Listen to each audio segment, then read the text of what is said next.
इंदौर का वो मैदान जहां अगली सुबह लाखों की भीड़ मोदी मोदी के नारे लगाने वाली थी, इस वक्त शमशान जैसा शांत था। रात के 1 बजे बज रहे थे।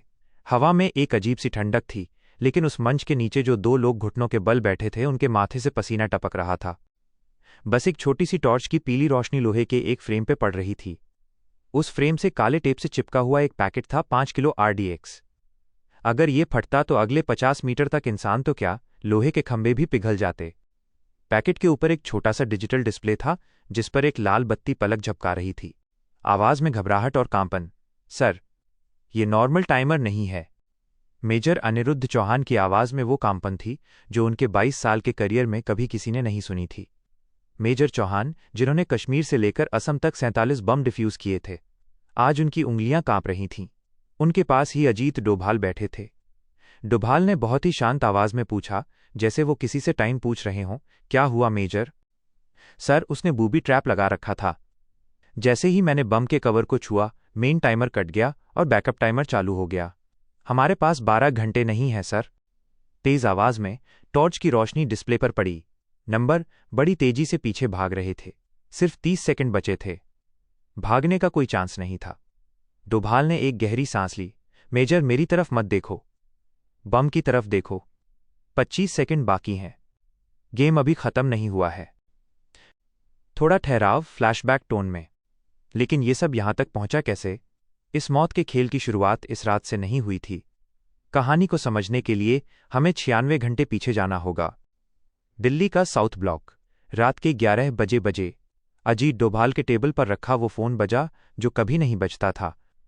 स्क्रीन पर कोई नंबर नहीं था, बस 2 शब्द लाल रंग में ब्लिंक कर रहे थे, रेड अल्फा। रॉ के काउंटर टेररिज्म चीफ की आवाज आई, सर, एक इंटरसेप्ट मिला है। दुबई से मैसेज ट्रेस हुआ है। टारगेट हाई वैल्यू है और टाइमलाइन 96 घंटे से कम। डोभाल की आवाज सख्त हो गई। टारगेट कौन है? सर, प्रधानमंत्री। कमरे में सन्नाटा जम गया। लोकेशन? इंदौर।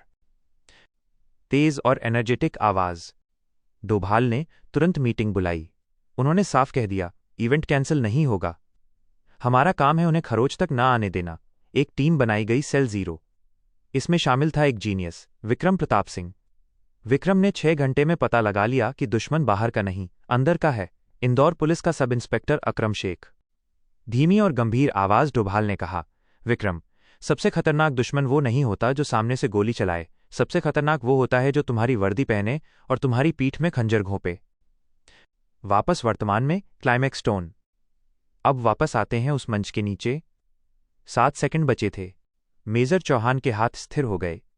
दुनिया की हर आवाज गायब हो गई। उनके सामने 2 तार थे, लाल और हरा। अगर कोडिंग उल्टी हुई तो एक गलत कट और सब खत्म। मेजर ने सर्किट देखा और क्लिक।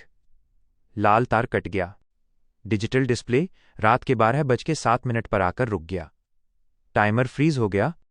डोभाल ने धीरे से मुस्कुराते हुए मेजर का कंधा थपथपाया और वायरलेस पर कहा, पैकेज न्यूट्रलाइज्ड। फेज 2 शुरू करो। जोशीली और गर्व भरी आवाज। अगली सुबह इंदौर का मैदान खचाखच भरा था। लाखों लोग नारे लगा रहे थे। पीएम मोदी मंच पर आए। उन्होंने जोशीला भाषण दिया। किसी को नहीं पता था कि 12 घंटे पहले वहां क्या हुआ था।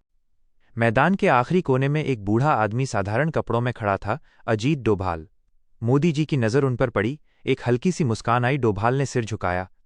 कोई मेडल नहीं, कोई ताली नहीं, क्योंकि इन लोगों की दुनिया में शांति ही सबसे बड़ा इनाम है। धीमी और प्रभावशाली आवाज, आउट्रो। ये कहानी कभी अखबारों में नहीं आएगी। यह कहानी है उन गुमनाम नायकों की जो अंधेरे में लड़ते हैं ताकि आप चैन की नींद सो सकें। ये कहानी है विक्रम, मेजर चौहान और अजीत डोभाल की, जो हर दिन देश के लिए मरते हैं ताकि भारत जिंदा रह सके। क्योंकि जब देश से प्यार बड़ा होता है ना, तो डर अपने आप छोटा हो जाता